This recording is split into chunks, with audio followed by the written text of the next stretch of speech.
Welcome to the Deconstruction Deep Dive. The podcast that doesn't just accept the story.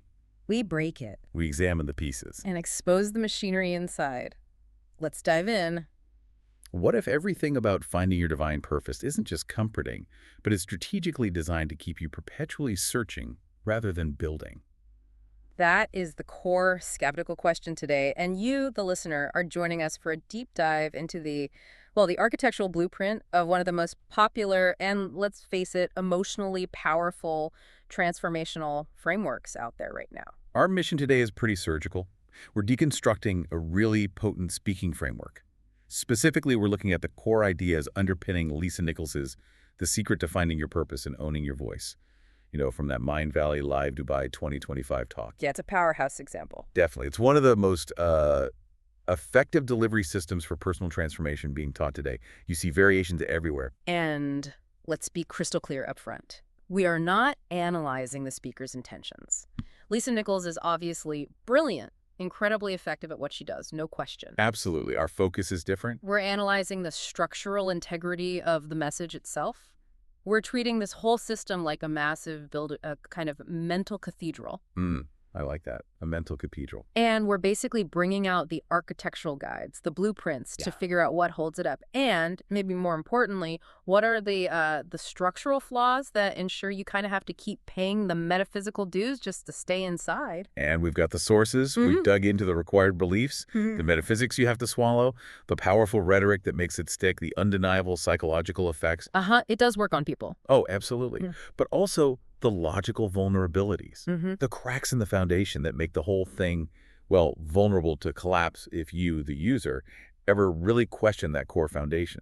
So it's time to unpack this. What exactly are you buying into, belief by belief, when you sign up for this quest to find your purpose under this specific architecture? Let's get into it. Okay, let's start right at the bottom. The cornerstone. Every grand theory, every big framework starts with a massive primary claim. And here, it sounds almost deceptively simple. It really does. The claim is basically this.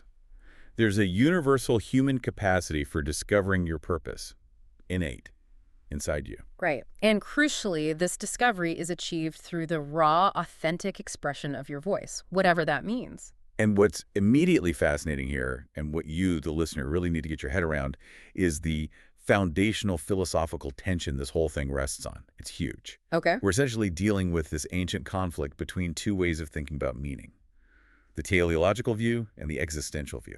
Destiny versus creation, basically. Kind of. And this framework leans heavily on one side, the destiny side, while demanding all the hard work and effort required by the other. That's key. Okay, let's ground those two concepts quickly because you see this tension everywhere in self-help.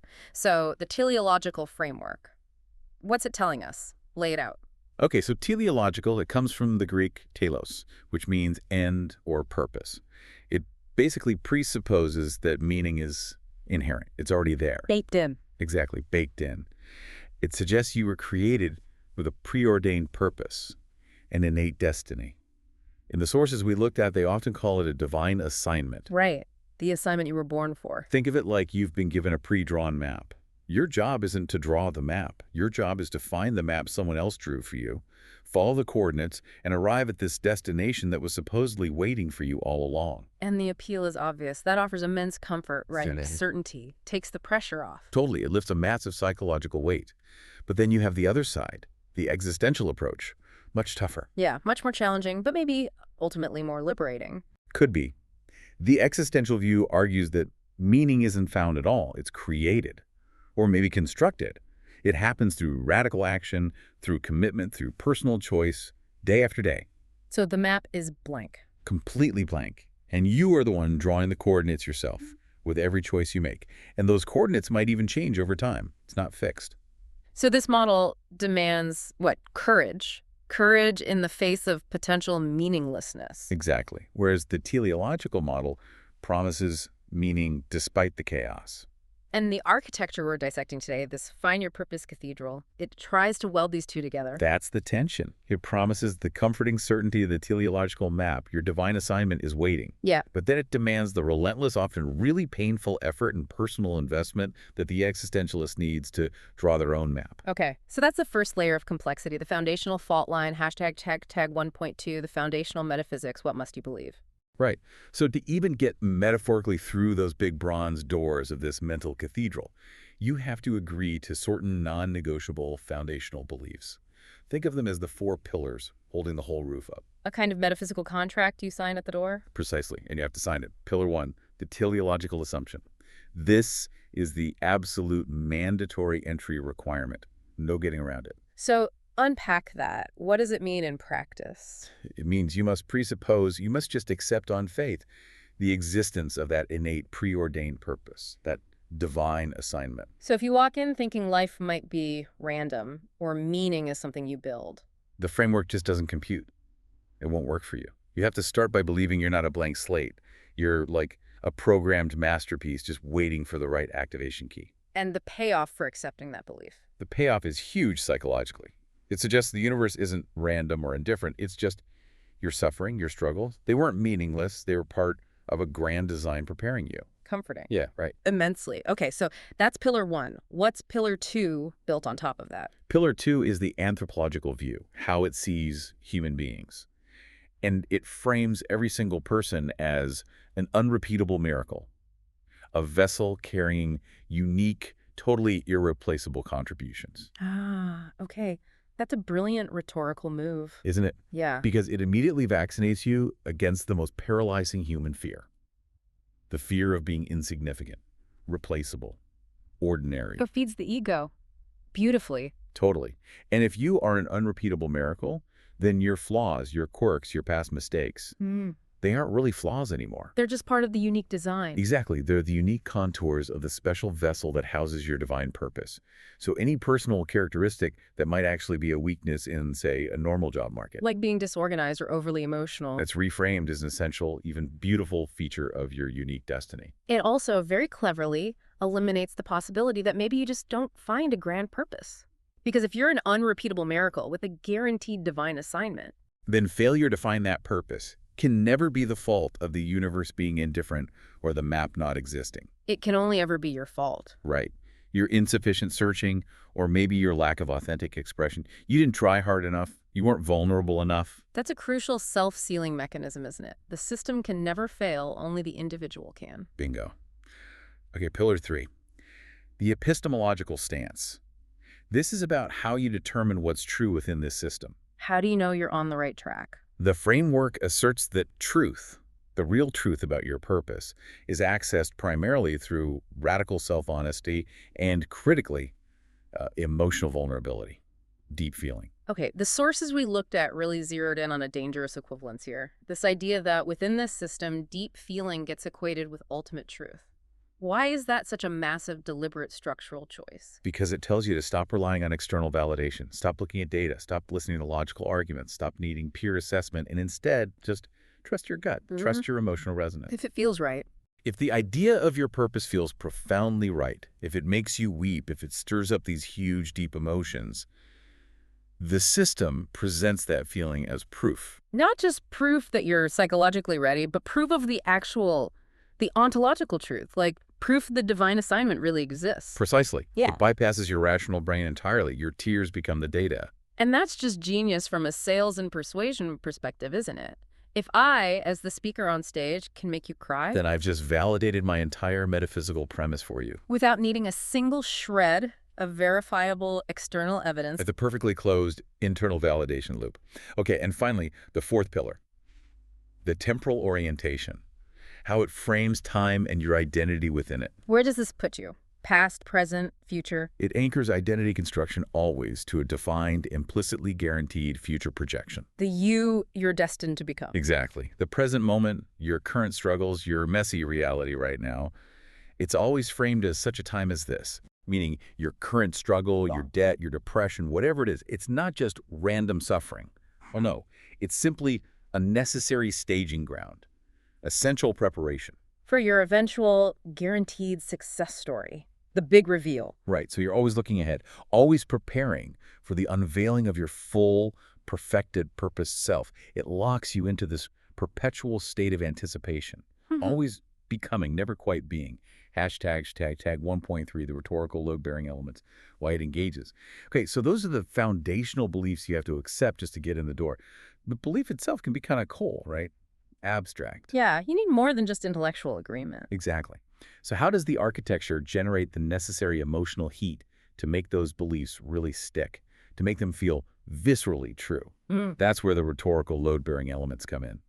These are the things designed for maximum impact. And the sources point straight to the heavy use of personal narrative as evidence. And these aren't just random stories, are they? They're specific, almost mythic origin stories. Oh, absolutely. They're crafted. The sources highlight, for instance, the speaker's 1997 period of clinical depression, it's mentioned frequently, and the infamous financial struggle, often symbolized by that very specific $11.42 bank balance anecdote. Why those specific stories? What work are they doing structurally? They're not just details. They function as critical psychological anchor points for the audience.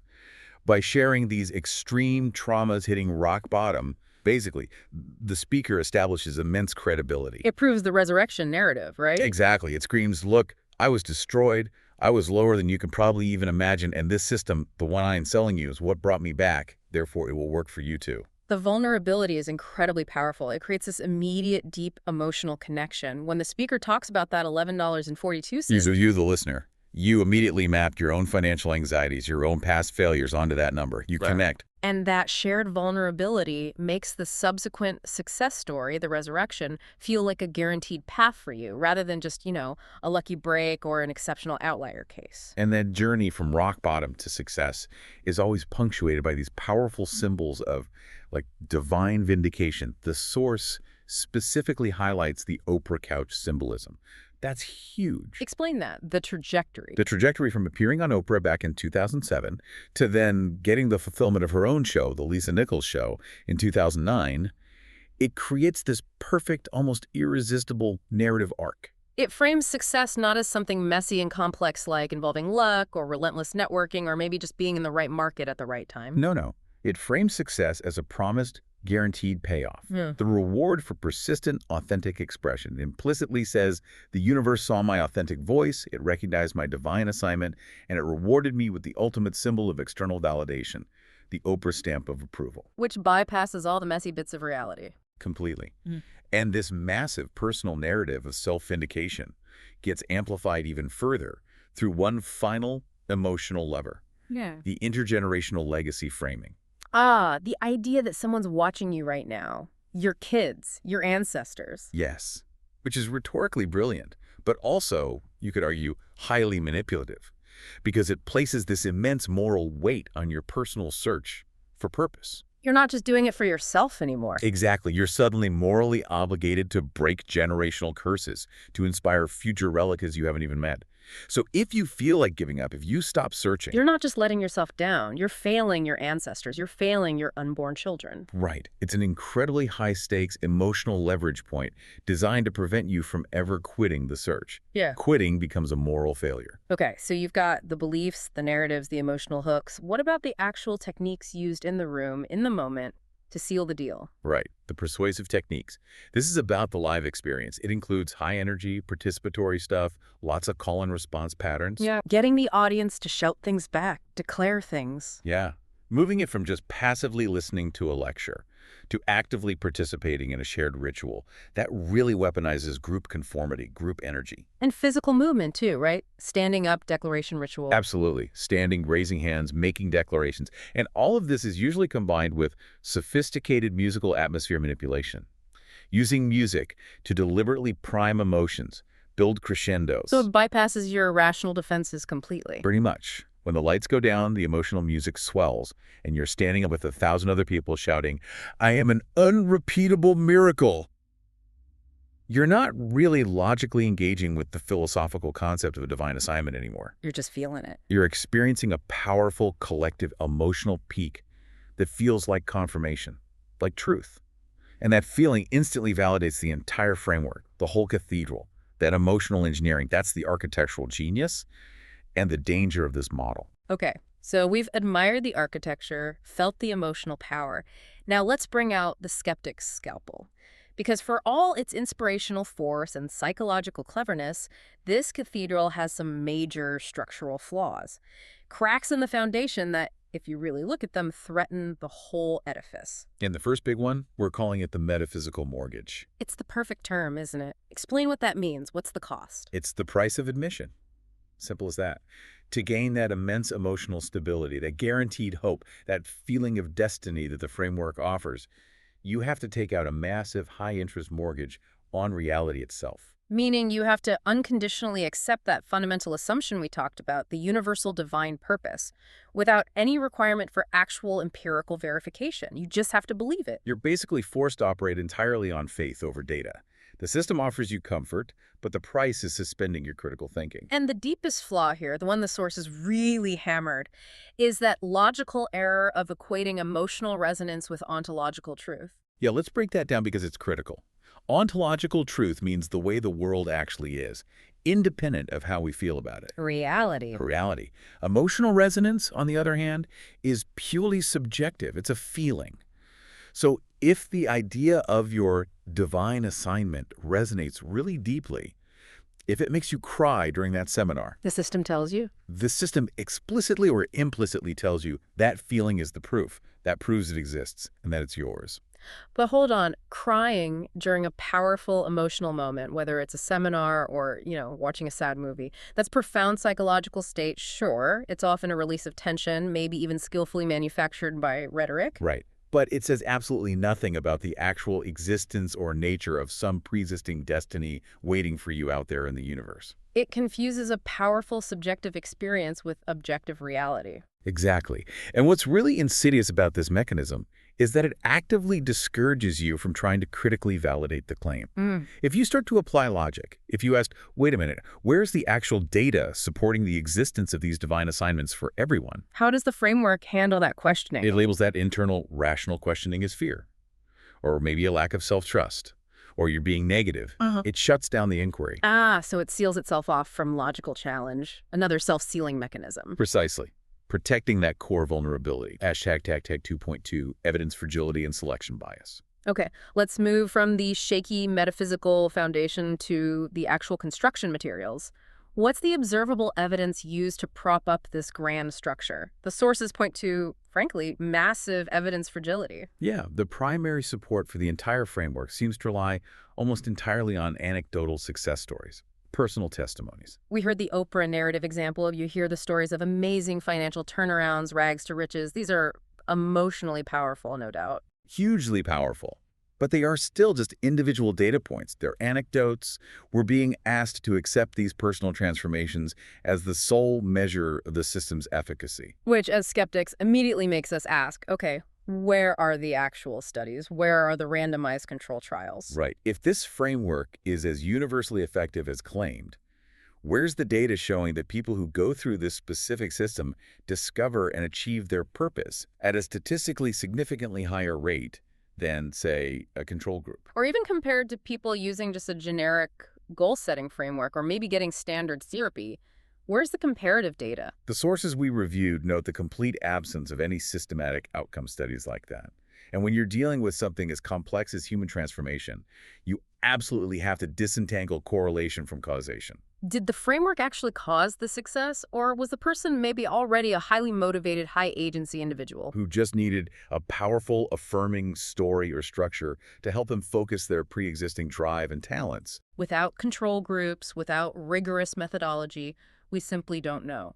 It's all just correlation presented as causation. Which leads us directly into the huge issue of selection bias. Right. This is critical. Explain that. The examples we see. The examples showcased, the people brought up on stage, the stories shared in the marketing materials, the testimonials, they're always the exceptional cases, the outliers, the superstars. And the framework then extrapolates guaranteed, or at least highly probable, results for the entire massive general population based on these extreme outliers. Think about the statistical reality for a moment. Let's say 1,000 people attend one of these big seminars, and maybe one person who perhaps was already a highly skilled communicator with a great network manages to leverage the motivation they got there into a really significant career breakthrough. Okay, 1 out of 1,000. That's like 0.1% success rate if we're using the framework's own implied metric of big impact and recognition.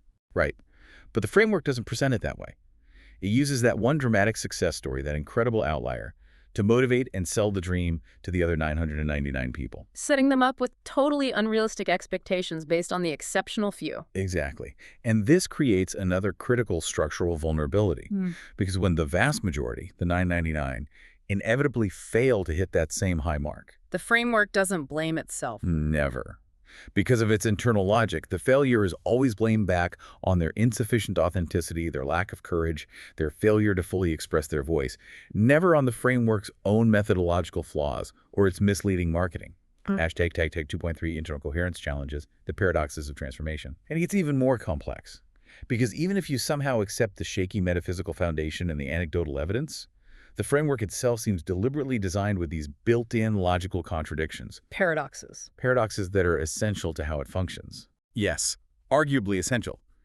Because they prevent the user from ever fully succeeding or feeling like they've completed the search, which, conveniently, ensures a constant profitable need for more coaching, more seminars, more reinforcement. So this is the engine of perpetual searching we talked about at the start.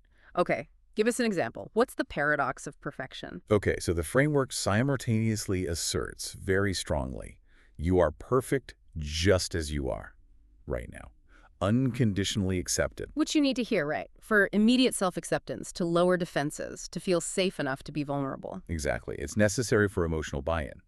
But immediately after telling you you're perfect, the framework hits you with a relentless demand for constant becoming. You must always be growing, evolving, striving towards that future-purposed self. Wait, if I'm perfect right now, exactly as I am, why on earth must I constantly strive, often painfully, to become someone else? Exactly. The two claims are logically incompatible. They clash. So why have both? Because the system needs both. It needs present perfection to stop paralyzing shame and get you motivated enough to take the first step. But it desperately needs future dissatisfaction. The gap between your perfect but not really self and your ultimate potential, to ensure you remain enrolled in the journey. To keep you buying the next course, subscribing to the coaching program, attending the next big event. Precisely. If you truly accepted your current perfection, if you really believed it deep down, your motivation to spend thousands more dollars on the next seminar or coaching package would just evaporate. So the architecture deliberately maintains this unstable equilibrium. You feel just adequate enough to start taking action, but remain fundamentally dissatisfied enough to keep paying for more help. It's a perpetual motion machine fueled by paradox, and that instability gets reinforced by another one, the temporal contradiction. How does time get twisted? Well, as we said, you need to feel some sense of present moment adequacy to silence your inner critic and achieve that vulnerability that the system demands for its truth mechanism to work. You need to feel okay now. But the entire energy of the system, its marketing, its core promise, its whole reason for being, is built on the fuel of future-oriented dissatisfaction. It runs on your desire to achieve that amazing divine assignment that you haven't reached yet. So you're structurally forced to be simultaneously content and discontent, adequate and incomplete. Yes. It creates this constant psychological tension where you're always chasing a horizon that by its very design recedes just as you approach it. It guarantees the journey never actually ends. The search becomes the destination. Which is great for business. Very. And finally, there's the agency ambiguity. This one is perhaps the most confusing for the user, but also the most protective element for the framework itself. Agency, meaning how much control or responsibility do I actually have? Exactly. Because on the one hand, the system assures you that you have a guaranteed divine assignment. It's preordained destiny. Which sounds great. It removes the terrifying pressure of having to actually create meaning from scratch. It's comforting. The universe has already done the heavy lifting, supposedly. You just have to discover the path that's already laid out. Right. Huge comfort. But immediately after offering that comfort, the framework pivots and demands immense personal responsibility. It requires massive, often terrifying action, radical vulnerability, significant financial commitment, overcoming fear. Hang on. If it's divine, if it's guaranteed by the universe, why do I have to fight so incredibly hard for it? Why do I have to risk everything if the outcome is already assured? It doesn't quite add up. It doesn't. The ambiguity is the point. Yeah. Because it ensures that Any failure, any setback, any struggle gets placed squarely back onto the individual's shoulders. It must be your lack of effort, your lack of courage, your failure to express your authentic voice strongly enough. Precisely. The failure is never attributed to the framework's potentially flawed premise of a guaranteed destiny in the first place. Yeah. If you fail, the system itself remains flawless. You simply weren't responsible or authentic enough to find the guaranteed thing that was definitely there waiting for you. Which makes the framework itself completely impervious to failure in the eyes of the believer. It can't be disproven by your lack of results. Wow, okay. So we've established that the evidence is shaky at best, mostly anecdotal.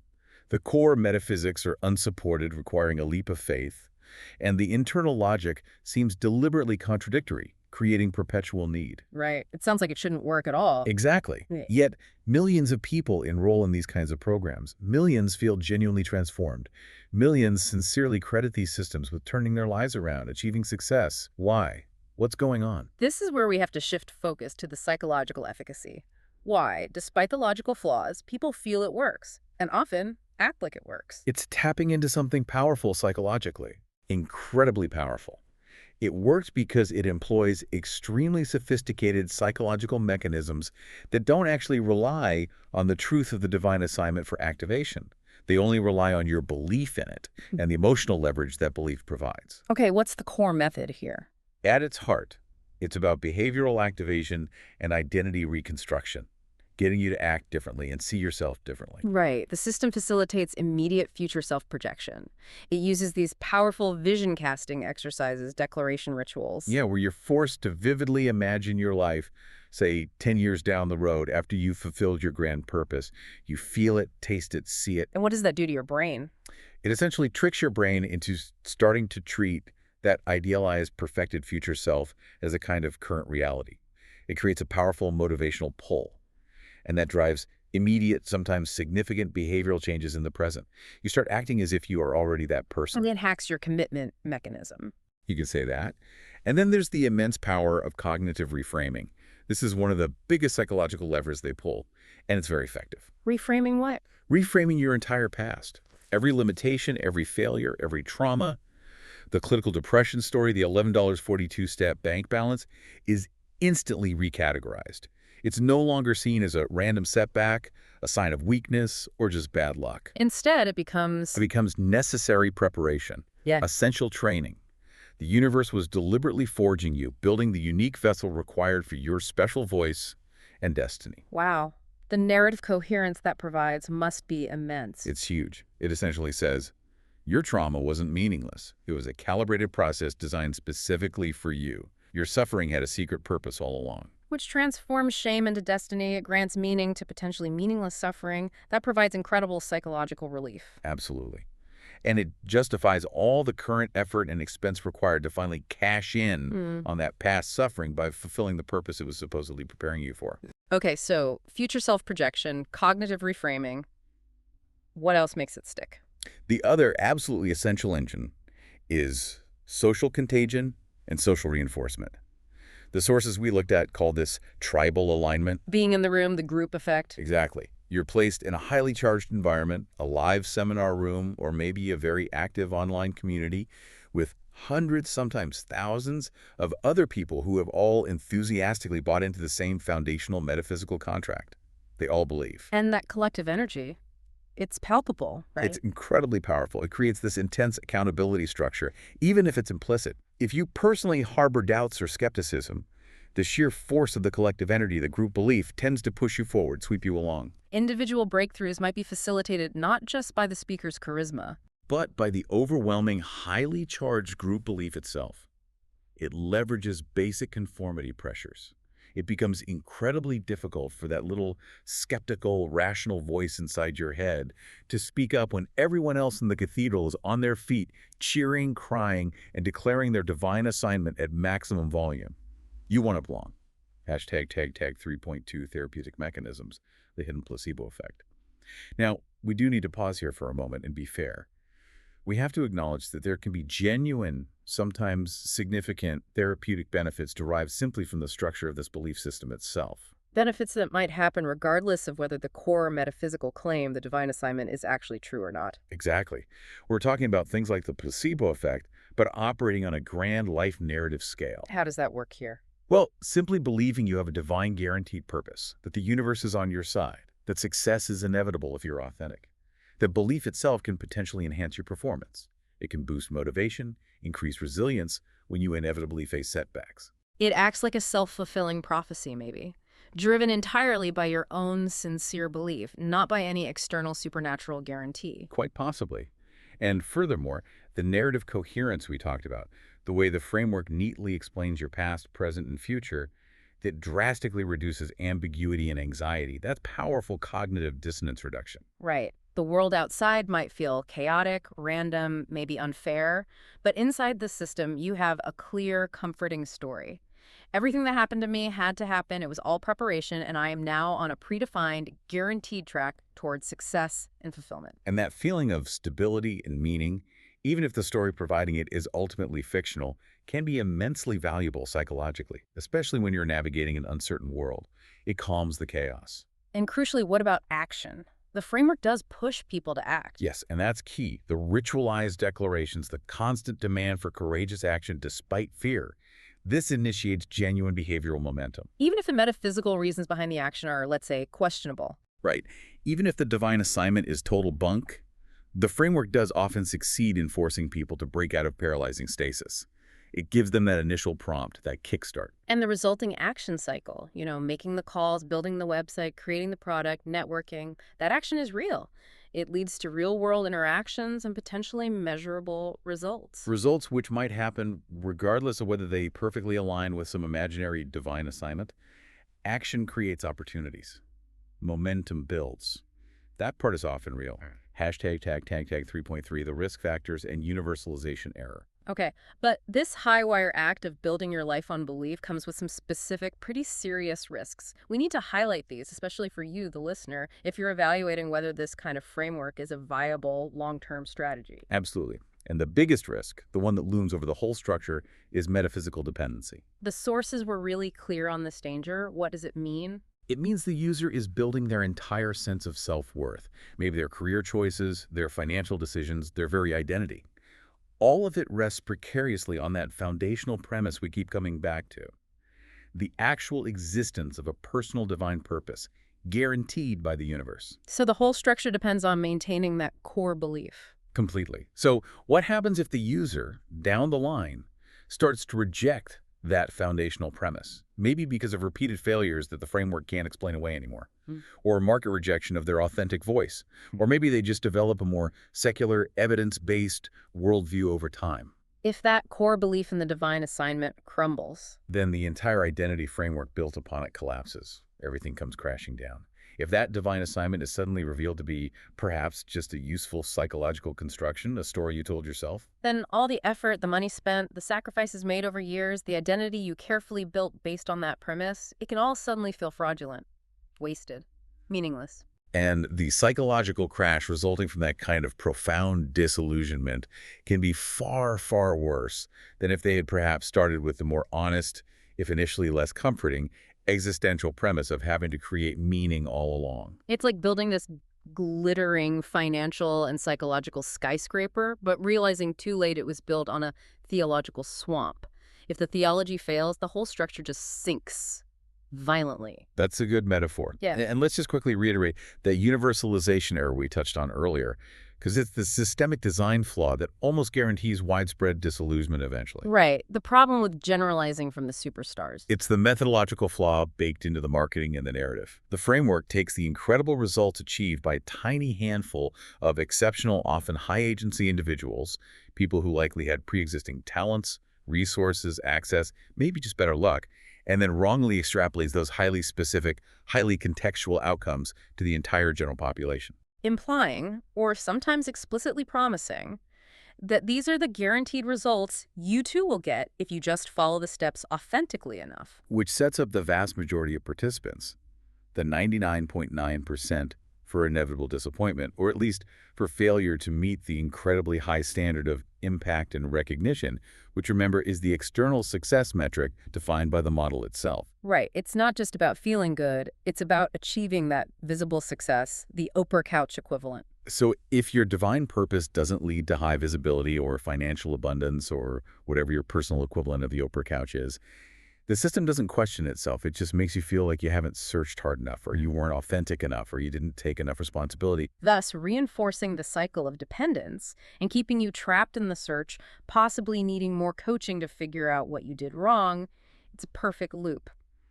Okay, so to really understand the architecture of this specific mental cathedral, this find your purpose model, it helps to zoom out and compare it to other ways people have tried to generate meaning and purpose throughout history. Absolutely. It shows you, the listener, that this quest for purpose doesn't have just one single structural solution. There are different blueprints available. Our sources detailed 3 primary models, and they differ fundamentally on 2 key things. Where does purpose actually come from? And maybe even more crucially, what does failure look like in each system? Okay, let's lay them out. First, the Nichols model, the one we've been dissecting, retapped its core components. Right, so in this model, the purpose source is explicitly a guaranteed divine assignment, something preordained, waiting to be discovered. And the success metric. How do you know you've found it and are living it? It's decidedly external. It's about impact and recognition. It's the evidence that the world sees your truth, acknowledges your contribution, rewards your authentic voice. Think visibility, influence, maybe financial success. And the failure mode, if you don't achieve that impact. The failure is framed as entirely internal. It's a failure of inauthentic voice expression. If you fail, it's simply because you weren't being truly you're enough. You didn't dig deep enough. You didn't express vulnerably enough. Okay, now contrast that sharply with, say, the Stoic alternative. Think Marcus Aurelius, Epictetus, Seneca. How does their model differ? Radically. For the Stoics, they don't really rely on finding some external divine assignment in the same way. Their purpose source is entirely different. It's about virtuous living according to nature and reason. Living justly, wisely, courageously, temperately, regardless of external circumstance. Exactly. It's about self-mastery, internal composure, aligning your will with the rational order of the cosmos, as they saw it. So because the source is internal, what's their success metric? Also entirely internal. It's achieving inner virtue and tranquility, ataraxia. It literally doesn't matter if the world recognizes you, praises you, or even notices you. It only matters if you acted justly, rationally, virtuously, according to your own highest reason in the situation you faced.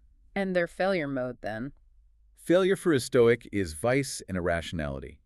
It's giving in to destructive emotions, acting unjustly, failing to use your reason. It's a failure of character and reason, not a failure to find some pre-written destiny or achieve external fame.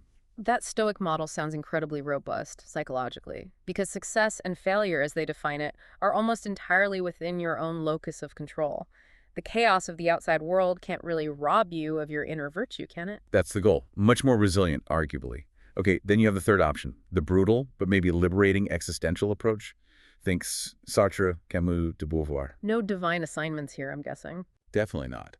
For the existentialists, the purpose source is personally created through radical action and choice. There's no pre-existing meaning or purpose handed down from anywhere. The universe is fundamentally indifferent. Meaning is something you are solely responsible for forging, for designing, in the face of that indifference. So what's the success metric in that worldview, if there's no external validation or inner virtue as the goal? Success is measured by authenticity and commitment to the project, the values, the meaning you choose to create, whatever it might be. It's judged by the intensity and integrity of your commitment to the act of building and choosing itself, even knowing it's ultimately groundless. And the failure mode. What's the existential sin? The sources often call it bad faith, mauvaise foi, and avoidance. It's essentially failing to claim responsibility for your radical freedom. It's hiding behind excuses, blaming external forces, pretending you don't have choices, refusing to commit. It's living inauthentically by denying your freedom. Wow, okay, so when you lay those 3 models side by side, the divine assignment model, the Stoic model, the existential model, what really jumps out? For me, the starkest difference is in that failure mode. The Nichols-style model, the cathedral, it promises potentially the grandest external outcome. The impact. Recognition, Oprah. Right. But it puts the crushing weight of failure squarely on the most ambiguous, least controllable, most subjective element imaginable. Your internal truth, your authentic voice. Did you feel it enough? Were you vulnerable enough? Whereas the other 2 models, Stoicism and existentialism, while arguably much more demanding up front, seem to offer clearer, maybe more concrete and often more controllable failure modes. They're based on your character, your reason, or your actions and choices. rather than on achieving a specific feeling of internal subjective inadequacy if the external world doesn't magically validate your authenticity. Mhm. It's a fundamentally different risk profile. Hashtag tag 34.2, historical context. The intellectual lineage. Okay, so comparing models is useful, but it's also crucial to realize that this whole finding your divine purpose architecture, especially the version we're looking at, didn't just spring fully formed onto a high production seminar stage yesterday. Oh, absolutely not. It's part of a long, winding intellectual and cultural tradition. It's essentially repackaging some pretty old ideas with very modern, high-energy, high-production value branding. So if we connect the dots backwards, where does this lineage trace back to? What are the historical roots? You can definitely trace elements back to the 19th century New Thought movement, people like Phineas Quimby, Ralph Waldo Trine. What was the core idea there? This is really the genesis of many modern metaphysical belief systems centered on the power of the mind over reality. So you first see the powerful integration of ideas like mental attitudes, positive thinking, visualization. These things can somehow directly influence or even manifest material reality. Ah, so that sets the stage for that epistemological stance we talked about. The idea that your internal state, your feeling, your belief is the primary truth, maybe even creates reality. Exactly. It lays that groundwork. Then you jump forward to the 1960s human potential movement. Thinking countergroups, sensitivity training, institutions like the Eastland Institute in California. What did that add to the mix? That movement really pushed the ideas of radical self-actualization, unlocking your ultimate untapped potential. And it placed a huge emphasis on demanding full emotional expression, breaking down inhibitions, getting real. Okay, so that provides the psychological framework for that constant becoming drive, and maybe the emphasis on radical vulnerability as the path to truth. Precisely. And then crucially, especially in the American context, this framework seems deeply influenced, consciously or unconsciously, by the theology or maybe the secularized cousin of the prosperity gospel. Explain that connection. Well, traditional prosperity gospel theology asserts a kind of divine right, not just to inner peace or salvation, but specifically to material abundance, health, and visible worldly success as signs of God's favor. So, your divine assignment isn't just about feeling good or serving others quietly. No, it's often implicitly and sometimes explicitly linked to achieving massive material success, significant impact, public recognition. This explains why that Oprah couch symbolism is so potent and central. It's the ultimate external sign of divine reward and validation in this specific cultural frame. Your purpose must be rewarded tangibly. Got it. And the sources also mention the integration of more modern, seemingly evidence-based concepts, right? Like Yeah. positive psychology. Yes, absolutely. You hear the language of strengths-based approaches, growth mindset, resilience, all borrowed from legitimate psychology research. And this gives the framework a veneer of scientific credibility. It sounds grounded You're using scientific-sounding language. to describe and sell what is ultimately a theological or metaphysical outcome. And the source stresses a critical point here. Yes, that this incorporation often relies heavily on completely unsupported claims bolted onto the science. It might use a term like growth mindset, which is valid, but then it attaches it to these massive, unverifiable metaphysical claims like the universal existence of divine purpose for every single person, or the guaranteed impact and success that will magically follow from simply expressing your authentic voice. So positive psychology supports the idea that effort and mindset can lead to growth and skill development. Right. But it offers absolutely no scientific support for the existence of preordained destinies, or the idea that authentic feeling alone can magically manifest millions of dollars or a spot on Oprah. They're using the credibility of science to sell the promise of theology or metaphysics. Hashtag TAG 4.3 field precedents. Okay, and finally, in understanding the structure, it helps to look briefly at previous popular frameworks or movements that suffered from structurally similar flaws. Does history offer any warnings? It absolutely does. Looking at failed precedents helps us predict the likely failure modes of the current model. The sources explicitly mention, for instance, the largely discredited 1980s self-esteem movement. What was the core flaw there? That movement was built almost entirely on the fallacy of assuming correlation equals causation.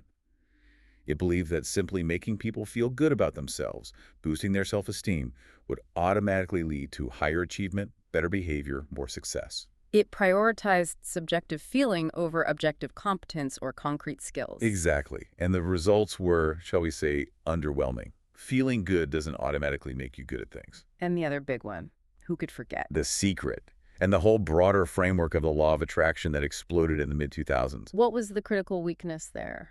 It promised these massively oversimplified manifestation claims. It suggested, often quite explicitly, that belief and visualization alone were sufficient to fundamentally transform your reality, attract wealth, health, relationships, while almost entirely ignoring the critical role of systematic effort, skill, strategy, market forces, structural inequalities, and just sheer dumb luck. Yeah, the current Find Your Purpose model seems a bit more sophisticated, right? It does incorporate the requirement for action, for expressing your voice. Yes, it cleverly learned from the failures of the pure law of attraction. It demands action, vulnerability, responsibility. But, and this is the key point, it often still retains that underlying metaphysical promise that your actions, if they are authentic enough, are somehow guided by and will inevitably lead to a guaranteed preordained destiny or outcome. So the lineage suggests a pattern. The lineage seems to show that systems promising both absolute metaphysical certainty and guaranteed grand external outcomes tend to eventually collapse, or at least lead to widespread disillusionment under the immense weight of unfulfilled expectations for the vast majority, the 99.9% of participants who don't hit the jackpot. History suggests these structures aren't stable long-term. Okay, so if the mental cathedral of finding your divine purpose requires this potentially crippling metaphysical mortgage, if it's built on shaky evidence and self-sealing paradoxes, what's the alternative? For you, the listener, who still genuinely seeks meaning, fulfillment, maybe just drive in your life, but wants a more grounded approach. Well, the sources we analyzed propose an alternative framework. Yeah. Let's call it the workshop model. The workshop model. Okay, what's the fundamental difference? It fundamentally shifts the core principle. It starts from a different place. Hmm. In the workshop model, purpose is seen not as a discovered object, but as a constructed artifact. Not something you dig up, but something you build. Precisely. It basically asks the user to embrace the potentially tougher reality of the existential model. That meaning might not be pre-given, while still utilizing some of the best organizational structures and motivational techniques, perhaps borrowed from the teleological approach, but grounding them differently. So this is a massive mindset shift. You stop acting like an archaeologist, digging through your past traumas and feelings, hoping to unearth the hidden treasure of your one true purpose. Right. And you start acting more like a carpenter or maybe an engineer. You start building a sense of purpose based on things like utility, on skills, on contribution, on iterative feedback from the real world. The stress moves away from desperately searching for an inherent internal truth. And shifts towards validating an external utility or competence. What can you actually do? What problems can you solve? What value can you create? Hashtag 5.2 methodological shifts from destiny to design. Okay, so how does this very practical shift from destiny to design actually manifest in terms of methodology? How does it change the process? It impacts pretty much every area of the purpose quest. Right. Take the concept of voice, which is so central to the cathedral model. How does voice change in the workshop? Radically. In the cathedral, remember, your voice is presented as this inherent, unique, perfect expression just waiting to be unleashed, fully formed. If you can just be authentic enough. Yeah. In the workshop model, voice is treated as craft, like any other complex skill. It's something that is developed through deliberate, often frustrating practice. Through revision, refinement, getting feedback. Like learning a musical instrument or mastering a craft like writing or coding. So it requires accepting that your initial voice, your first attempts, are probably going to be clumsy, underdeveloped, maybe even bad, and that they require external critique to improve. Absolutely. It removes the pressure of innate perfection. Similarly, purpose itself changes. It shifts from being a single, static destiny to being an ongoing design project. Meaning it becomes iterative. Exactly. Purpose, in this model, is built incrementally through consistent, sometimes mundane, day-to-day action and commitment. Showing up, doing the work, learning, adjusting. It's not typically revealed in one big, emotionally charged flash of insight about a pre-existing assignment. So you don't find purpose in one moment. You build habits, skills, and contributions that eventually become your purpose over time. That's the idea. And the notion of success also changes dramatically. Impact, which the cathedral often frames as this guaranteed, maybe sudden external recognition, the Oprah moment. In the workshop model, impact is redefined as cumulative. Right. Small, measurable actions, consistently applied, create compound effects over time. This approach values consistency, sustainability, and demonstrable results over one big, dramatic, authentic declaration that might impress people but doesn't actually lead anywhere tangible. Okay. And what about the role of community? That was huge in the cathedral model. Still important in the workshop, but its function changes. The cathedral demands unconditional support and constant emotional affirmation, primarily to reinforce that shaky metaphysical contract and keep belief alive. Where's the workshop? The workshop insists on community as critical, but critical in the sense of providing critical feedback, useful critique, reality checks. So feedback mechanisms explicitly replace that unconditional emotional support. Largely, yes. Your peers, your mentors, the market itself. They are there to tell you honestly where your voice is still weak, where your product or service fails to deliver value, where your skills fall short. Not just to tell you how inspiring and amazing you are for trying. That requires a lot more toughness, a thicker skin. It definitely does. But the payoff is that it leads to actual measurable improvement based on reality, not just feeling good. The workshop structure is fundamentally designed to absorb failure as data for the next iteration. Whereas the cathedral structure tends to treat failure primarily as proof of your inauthenticity or lack of faith. Very different responses to setbacks. Hashtag tag 5.3, practical implementation protocol and metrics. Okay, so if purpose is constructed, not found, the workshop model demands a different kind of rigor. It needs to be more empirical, more measurable, because you're tracking your progress against external reality, not just checking in with your internal feelings of alignment. Right, so if we look at the practical implementation protocol, how you actually do this, it requires a massive shift in focus and prioritization for you, the user. Huge shift. Yeah. The central question has to change entirely. You stop asking, primarily, who am I destined to be? And you start asking. You start asking, what specific skills must I master to become genuinely useful or valuable in a way that matters to me and others? It's a shift towards skill development prioritization over destiny discovery. So we stop agonizing over what is my one true purpose and start asking, okay, what demonstrable, valuable skill do I need to acquire or significantly improve this month? Much more concrete. Much more concrete. And the process itself is defined differently. It's framed as experimental iteration with failure integration. You start treating your career, your projects, maybe even aspects of your life like a series of small, manageable, testable hypotheses. Try something, see what happens, learn, adjust, try again. Exactly. Failure isn't some sign of cosmic misalignment or inauthentic voice. It's just essential data, feedback. You rigorously discard what doesn't work based on evidence, and you double down intelligently on what does show promise. Okay, and the metrics. How you measure progress. This seems like maybe the hardest shift for someone used to the cathedral model, because it substitutes that warm certainty of feeling aligned with the cold, hard ambiguity of objective results. It is hard, but necessary for this model. Yeah. You have to replace subjective emotional validation with measurable outcome tracking. Let's get specific. Give some examples. Instead of asking, did that speech feel authentic, or do I feel aligned with my purpose today? What do you track instead? You track things like skill acquisition rates rather than feelings of destiny alignment. This means logging actual hours of focused, deliberate practice. Tracking demonstrable improvements in competency like, did you successfully complete the project? Did the code pass the tests? Did the presentation achieve its objective? And measuring actual utility. Yes. How often is this skill you're developing actually requested or valued by the market or by the community you want to serve? Are people willing to pay for it? Does it solve a real problem? Okay. And you also mentioned progress benchmarks, replacing vague feelings of authenticity. Right. Concrete milestones. Did I hit the 100-hour mark in deliberate practice for that skill? Did I complete 12 prototypes this quarter? Did I manage to get 3 paying clients for the new service?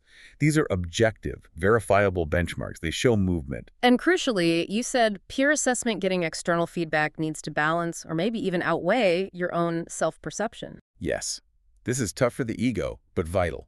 You need objective, sometimes blunt, feedback from knowledgeable peers, mentors, or even the market itself on your actual utility and skill level. This replaces the echo chamber of purely collective emotional affirmation you might find in the cathedral. This workshop model, it definitely sounds much harder in the short term, slower, far less emotionally gratifying than that instant rush of discovering your supposed destiny in the cathedral model. It absolutely is, no question. It lacks that immediate dopamine hit of certainty and cosmic significance. But the trade-off, the argument goes, is stability. Stability cut. Because the workshop ultimately owns its foundation. That foundation is built progressively on demonstrable skills, measurable actions, and real-world feedback, not on unverifiable metaphysical promises that could crumble at any moment. It's slower, maybe less glamorous, but potentially much more durable. Hashtag tag tag 5.4 framework utility assessment and final conclusion. Okay, so let's wrap this deconstruction up. We need to fairly assess the utility of the mental cathedral model we spent so much time taking apart. The sources we reviewed definitely acknowledge its genuine strengths. Oh yeah, you have to give it credit. It generates incredibly high emotional engagement. It's fantastic at powerful community building. And it's exceptional at inducing hope, sometimes in people who are really stuck. So, for individuals who might be paralyzed by fear, drowning in apathy, and desperately needing some kind of narrative structure just to start moving again, it can be a necessary, even powerful kickstart. It can be a catalyst. However, the weaknesses, as we've detailed, are pretty significant, arguably fatal, especially for long-term critical thinkers or anyone who demands empirical rigor. Recap those weaknesses quickly. The metaphysical dependency creating fragility, the severe evidence limitations due to reliance on anecdotes and selection bias, the universalization error in its marketing, and the inherent measurement challenges that prevent real data-driven course correction based on results. Okay, so this helps define the optimal application context for the cathedral model. Where does it fit best?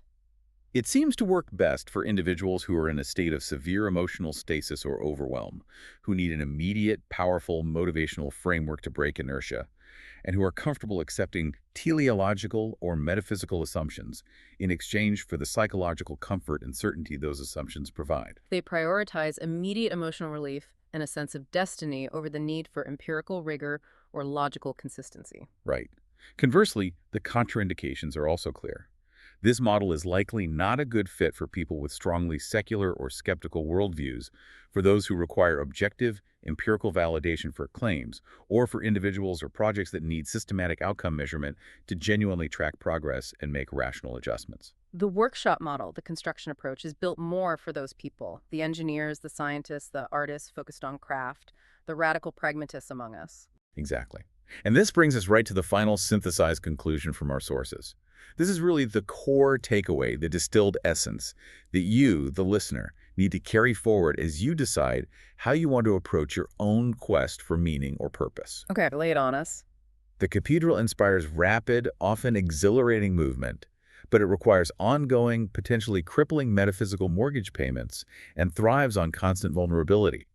The workshop builds slower, demands more rigor, but it ultimately owns its foundation entirely, a foundation built on measurable competence and iterative, reality-tested design. That distinction, the hidden cost of the belief system versus the earned stability of constructed reality, that feels like the most critical thing you can take away from this deep dive. Don't mistake a beautiful, inspiring illusion for a solid, stable home. Know the architecture before you move in. And that's our deep dive for this week. Remember, the most dangerous illusion is the one you don't know you're in. But now you know. So here's our question for you. Knowing what you know now about the architecture of transformation, what's one mental cathedral you need to stop worshiping in and start renovating with your own tools this week? Let us know in the comments. Question the narrative. Deconstruct the dogma. See the system. We'll see you next time. Stay skeptical. Thank you for joining us.